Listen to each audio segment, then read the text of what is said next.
اگر از امروز فرصت داشته باشه. بنابراین یه نفر میاد میگه من توانایی رئیس جمهور شدن تو این کشور رو دارم. چرا؟ چون این 100 نفر برای وزارت انتخاب کردم، این 70 نفر رو برای معاون ریاست جمهوری انتخاب کردم، این 1000 نفر رو برای مدیر عاملی شرکت‌ها انتخاب کردم. همه‌شو مردم برید نگاه کنید. اگه تونید یه نقطه سیاه پیدا کنید.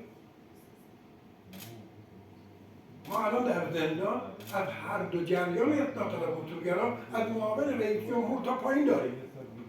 تو زندان میتونیم دولت تشکیل بدیم به راحتی.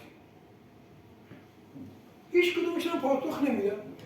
آقا صدا میکنیم میگیم حزب مختلفه بلند شو بیا بگو ببینم اونجا که از آقای ایکس حمایت کردی، مثلا از آقای احمدی نژاد حمایت کردی، الان معاون اولیش مثلا زندانه، اونجا چرا نمیاد مردم معذرت خواهی کنیم بگیم آقا اشتباه کردیم، غلط کردیم، تقصیر ما شد آوردیمتون پای صندوق.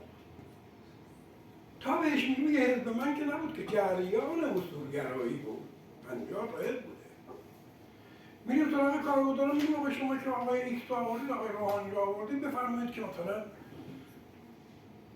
این مشکلاتی که ایجاد شد، این بلاهایی که سر کشور اومد، اینا رو پاسخگوش بید و خواهی کنید از مردم. میگه من که نبودم، یه حزب نبودم، ما جریان اصلاح طلبی بودیم. این کشور باید قائل به این باشد که احزاب معرفی کنند. ما برای اولین بار در تاریخ تحزب در ایران حزب همدلی مردم تحولخواه که 5 ساله در حقیقت شکل گرفته، تو این 5 ساله برای اولین بار در مجلس شورای اسلامی 290 کاندیدای در حقیقت به تعداد کرسی‌های مجلس میخوایم کاندیدایی رو معرفی بکنیم که فقط حزب همت داره معرفی میکنه، نه جریان سیاسی. خودمونم پاسخ منشورم گذاشتیم براشون. گفتیم باید این کارو بکنیم. اگر این کارو نکردی از حزب اخراجت میکنیم، تو شهرت هم اعلام میکنیم که این دروغ گفت مردم، این اثر انگشتی که گذاشت و شما معتمدین، 100 نفر معتمد اون حوزه انتخابیه که آمدید پایین این منشور امضا کردید، بدانید این دروغگوه. مثلا ازش تعهد گرفتیم در هیچ هیئت مدیره حق نداری عضو بشی، اگر پیدا کردیم یقتو میگیریم. تعهد باید بده که در هیچ فرمانداری، در هیچ اداره‌ای در مرکز حوزه انتخابی خودش حق انتخاب افراد و معرفی افراد رو نداره. اگر کرد یقش می‌کنه. بنابراین راه نجاتمون اینه. حزب همدلی مردم تحولخواه به همت با نگاه به در حقیقت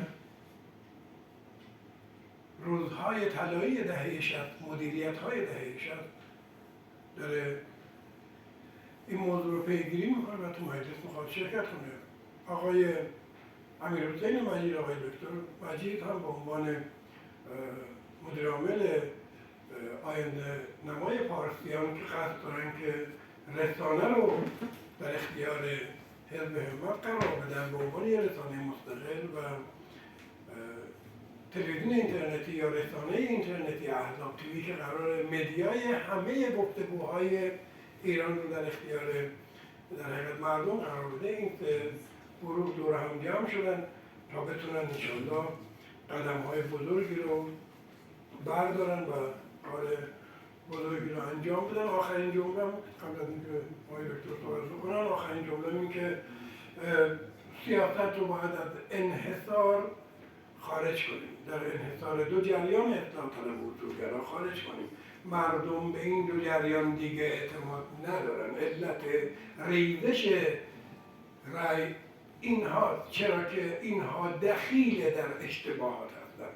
دوری از اشتباهات دو جریان غالب سیاسی حرف اصلی ما. گزینه شنفتمان به جای گفتمان بزرگترین گفتگوی ما. سالها، دهها ساله که ما عادت کردیم حاج آقا از در پشتی سالن وارد شه، بشینه، گفتگو کنه، حرف بزنه، گفتمان 1 ساعته بکنه، بعدم از در پشت خارج بشه. شما هم که از اون در میخواید بید یک گیت میدونن که وقت خدا نکرده کاری انجام ندید علی حاج آقا. حاج آقا از اون در میره. این گفتمان انقلاب اسلامی بوده. امروز شنفتمان انقلاب اسلامی داره. مردم بیان بشینن، تو اینجا بشین و گوش بدی. ببین چی میگن بهت، چی تو دلشونه، چی میگذره درشون، بعد تو یادداشت بردار بری این غلطایی که کردی درستش کنی.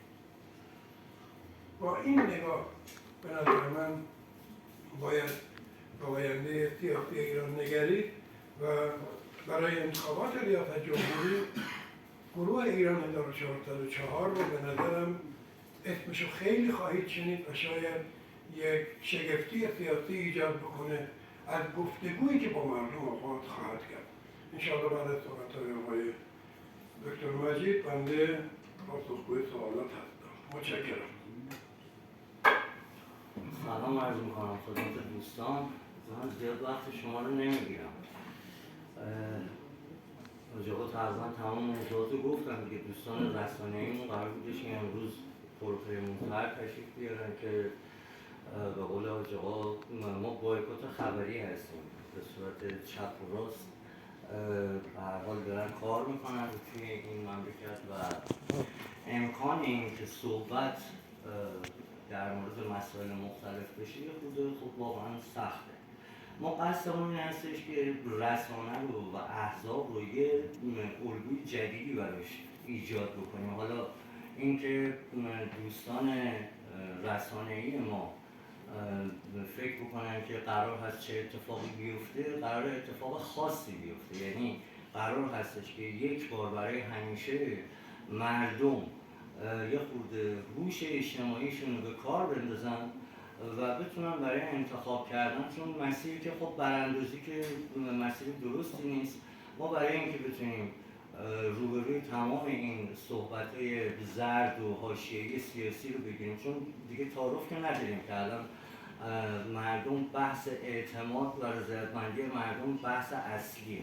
این رسانه به عنوان رکن چهارم دموکراسی که تو قانون اساسی ما هم بهش خیلی اشاره شده، کلاً طی 10-15 سال گذشته وجود خارجی نداشته، یعنی نتونست اون کاری که باید انجام بده رو انجام نداده. یعنی ما بیشتر در سطح سرگرمی، سریال یا حالا به هر حال کارهای این چینی رفتیم جلو.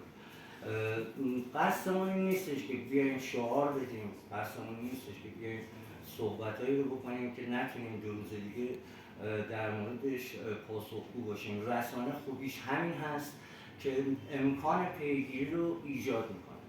به هر صورت مطالبه گری برای مردم به سمت مطلوب تقریبا دیگه میشه گفت اثری ازش باقی نمونده. یعنی اتفاقاتی که افتاده کلا به سمتی رفتن که امیدی به آینده وجود نداره. حزب همت توی 5 سال گذشته به صورت جدی روی موضوع حزب کار کرده، یعنی 25,000 عضو حزب همت میتونن که به هر حال پتانسیل بسیار بسیار خوبی ایجاد بکنن و مردم خبر ندارن. مردم فکر میکنن که احزاب در ایران همون تعریف یک روزه رو دارن. این هستش که دوست داریم که رسانه ها و دوستانی که هستن به جای اینکه به چپ و راست نگاه بکنن، یه مقدار وضعیت رو هوشمندانه رصد بکنن و با ما همراه باشن. ممنونم از اینکه توجه دارین به حرفای ما. اگر که صحبتی یا سوالی هستش با جناب نوابی مطرح بفرمایید. ما در تلویزیون احزاب تیوی سعی میکنیم که صحبتایی رو بکنیم که اون گپ، اون خلایی که به لحاظ حالا اینفورمیشن، اطلاعات وجود داره برای مردم، بتونیم اون خلا رو پر بکنیم. ممنونم. ما در خدمتم، اگر سوالی باشه بفرمایید. آقای ارزمی سوالی پرسیدم شد از بخش اول که شما صحبت فرمودید، مثلا اینه که ما منشور امضا میگیریم، تعهد میگیریم که حالا هیئت مدیره اینا خوبه، البته که معمولا خودشون قانونا نمیتونن هیئت مدیره بدن، اطرافیانشون رو منصوب میکنن. این یه نکته. نکته دوم اینکه شما گفتید ما تعهد میگیریم که در انتصابات دخالت نکنن. یعنی کار حزب دقیقا همین نیست. کار حزب و تعریف حزب اینه که قدرت رو کسب بکنه، اتفاقا در انتصابات دخالت بکنه، نیروها و افراد کارآمد خودش رو اونجا منصوب بکنه و کار پیش بره. اگه نماینده‌ای از حزبشون رو رای بیاره، اتفاقا یه آدم متخصصی توی حزب داشته باشه، توی اداره آب، برق، گاز و مابقی باید تو انتصابش دخالت کنه. من فکر می‌کنم که مثلا این موضوع رو باید در نظر داشته باشید. یا اگر تعریف دیگه‌ای دارید، حداقل موقعی که ما مشخص شد.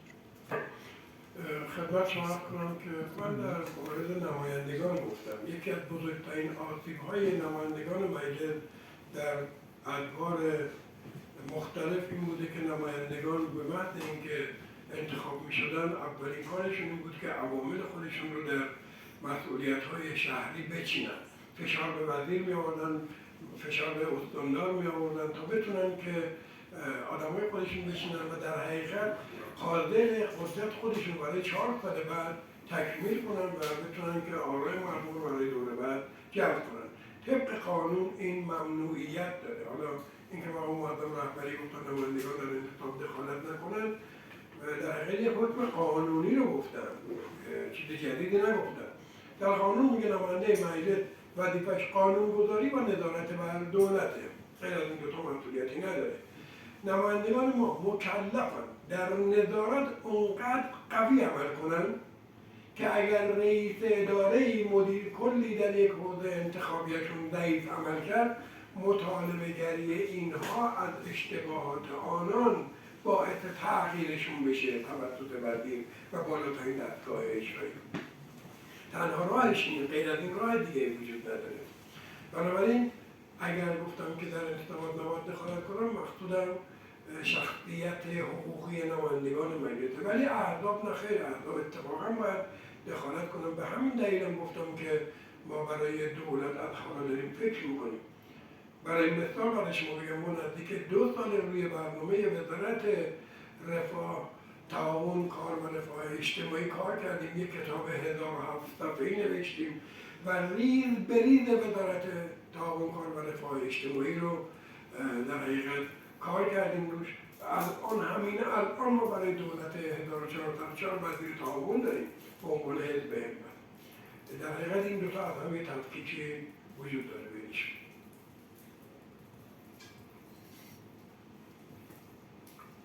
اگر سوال دیگه باشه در